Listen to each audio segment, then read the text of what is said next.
Hello again, everybody. I wanted to make another video for you. I want to talk briefly about Araby here. I think we said a lot of really good stuff in our discussion thread, and make sure that you go back and read through those threads, and especially the comments that I put. Um, but yeah, I just wanted to follow up on just a couple of things here. I'll do it as quick as I can. Okay, so the first thing I want to talk about is kind of something that just about like short stories in general and about kind of reading fiction. We'll talk a lot more about like the different genres when we later in the class when we do poetry and a play. We'll talk a lot more about those genres because they're maybe more weird and we're not as used to them as we are to like a short story or like a novel because it's like a novel, it's shorter. It's prose, if you will. So I wanted to talk about just like noticing some stuff when we're reading this. I'm going to read here the first two paragraphs of the story, and I want us to be thinking about the kind of like vibe that we get from it, because I think that's something that short stories do more so than other kinds of writing, is give a sort of a vibe. Maybe this is like, when we've been asked before about like mood or tone. I think that maybe a better way to think about it is like the vibe that you get from it. So I just want to read this and kind of point out some of the vibe I think that the author is giving to us. All right. North Richmond Street, being blind, was a quiet street except at the hour when the Christian Brothers School set the boys free. An uninhabited house of 2 stories stood at the blind end, detached from its neighbors in a square ground. The other houses of the street, conscious of decent lives within them, gazed at one another with brown, imperturbable faces. The former tenant of our house, a priest, had died in the back drawing room. Air, musty from having been long enclosed, hung in all the rooms, and the waste room behind the kitchen was littered with old, useless papers. Among these I found a few paper-covered books, the pages of which were curled and damp: The Abbot by Walter Scott, The Devout Communicant, and the Memoirs of Vidocq. I liked the last best because its leaves were yellow. The wild garden behind the house contained a central apple tree and a few straggling bushes, under one of which I found the late tenant's rusty bicycle pump. He had been a very charitable priest. In his will he had left all his money to institutions and the furniture of the house to his sister. Okay, so what kind of vibe do you get from that? I think some people might have mentioned this even in our discussion thread, but I think it's generally a kind of negative vibe, right? I think that's maybe the first way to think about this is like good or bad, right? I think this we would put more on bad, specifically kind of like dark or dreary or gloomy, maybe some words like that. And just to point to like I think some of the language that makes us think that here. We have musty air. Um, we have useless papers, old useless papers. Like what? Why are there old useless papers around? Like why don't you throw them out? What's going on? Um, the books are old and damp and curled. The rusty bicycle pump, that one always gets me. It's like kind of like a really stark, kind of sad image of like decay and stuff. And a nice sounding phrase too, rusty bicycle pump. We get a dead priest like right at the beginning. So I think we can see how through describing like the setting and giving details, what that does is like not only help us to picture like where the story's happening, but it also works to create a kind of like general vibe in which the rest of the action of the story is going to take place. Um, and I think this is what people mean when they say like mood. That's like the mood, right? So yes, I just want us to notice that at first. And of course, this is the case for all short stories, and you should see how you can pick up on the kind of like tone or the vibe that you get from some of the other stories that we read.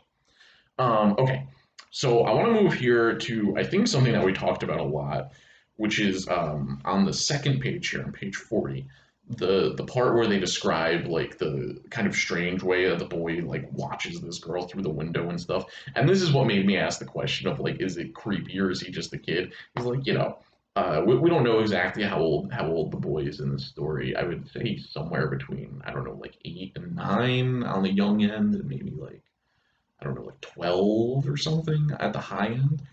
So maybe that changes how we think about it a little bit. But I just want to read this part just to give us the sense of like, because what I'm trying to get at here is my suggestion that there's something like objectifying about the boys, like the way he like thinks about this girl and like the his affection for her. And as you might know, like objectifying means to treat someone like an object, right? And this fits in with like gender and like the kind of feminist reading, because the claim is that like women are often treated like sexual objects, right? As only judged by appearance and not by you know, how smart they are, how good they are, or what skills they have, or anything like that, right? And obviously the feminist critique is that like that's bad and like fucked up and wrong. We shouldn't do it. So from this point of view, if the story is showing us like an instance of like objectification, according to the story, is it a good thing or is it a bad thing? Does the story approve or does it criticize?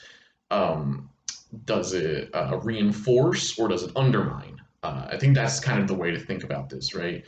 When we're looking at like what a story has to say, we're looking for the message, right? It's does the story reinforce sexist ideology or does the story undermine sexist ideology? By looking at something like objectification, we could try to come to an answer to that. So it says here on the second page, every morning I lay on the floor in the front parlor watching her door. The blind was pulled down to within an inch of the sash so that I could not be seen. When she came out on the doorstep, my heart leaped. I ran to the hall, seized my books, and followed her.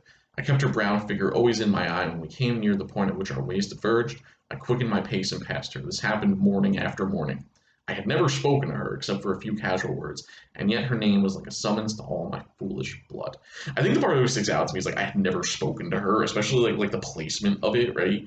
Because it's the description of all this kind of like routine. He says this day after day, right? So it's not like just that he did this one time or like sometimes. He does it every day, and then later on I think he gets like his uncle is there or something and he's not able to do it, and then he gets like kind of annoyed, yeah, throws him off that he's not able to do his like routine.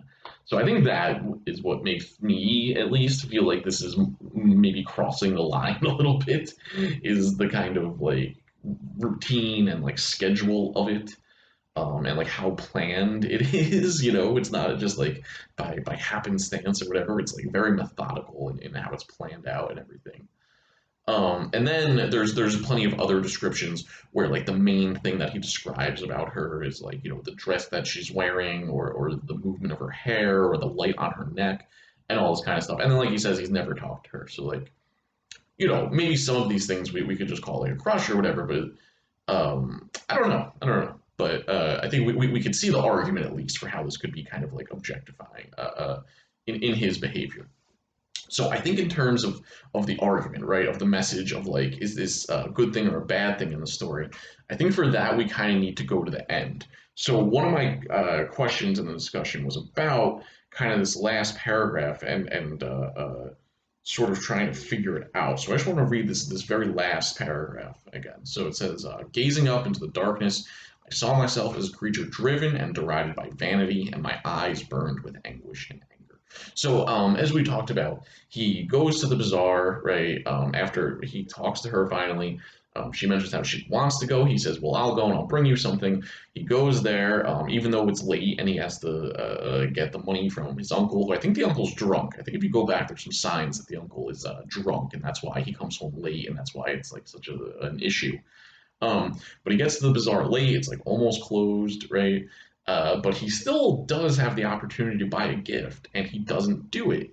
He goes to the stall or whatever, and he's looking at stuff, and then we get this moment where he just kind of, it's just like he drops the money back in his pocket, and he just like starts crying basically, and views himself a creature driven and derided by vanity. I think vanity is very interesting right here, right? Vanity, like being vain, which is being like selfish or like self-centered. So going back in the context of his like would-be relationship with this girl, how can we see him, or like why would he now see himself as being self-centered?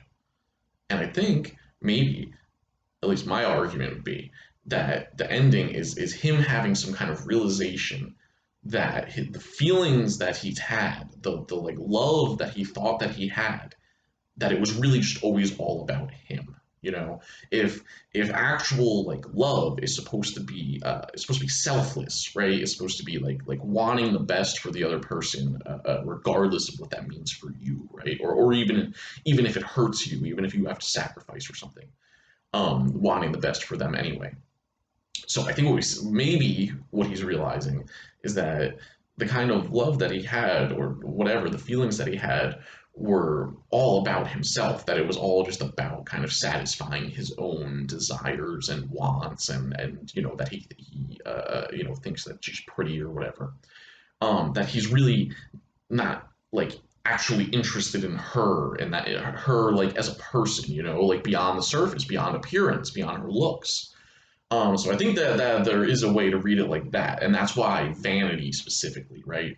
Why would it be vain? Because all of his feelings that he's been taking so seriously and thinks are such a big deal, it's really just all about himself. It's really just a selfish kind of love or whatever.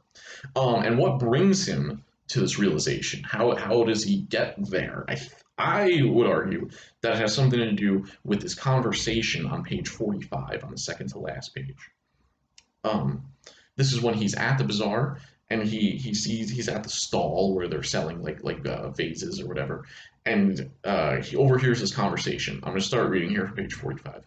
It says, "At the door of the stall, a young lady was talking and laughing with two young gentlemen. I remarked their English accents and listened vaguely to their conversation." I should note that. So he remarks their English accents. I think we've talked about how this story and Evelyn, which are both written by James Joyce, how they take place in Dublin, right? They both take place in Dublin, which is Ireland. And some of the context here is that during this time, the early 1900s, Ireland is a colony of England, right? As it was for most of its history until I think in the 20s, there's a civil war where Ireland then, at least part of it, becomes its own country. So at this point, Ireland is entirely a colony of England, right? So I think it's significant that I think he ends up saying that they're soldiers at one point too. That like the people in this conversation, or the men at least, they have English accents. I think they're soldiers, so they are very much like a colonial presence, right? They're very much like the agents of imperialism. They're the representatives of the English who have taken over and conquered Ireland. And I think the woman is Irish. So that's some of the context here too for why I'm going to say what I'm saying in a second. So the conversation that they do have, the dialogue we get. Oh, I never said such a thing. Oh, but you did. Oh, but I didn't. Didn't she say that? Yes, I heard her. Oh, there's a fib.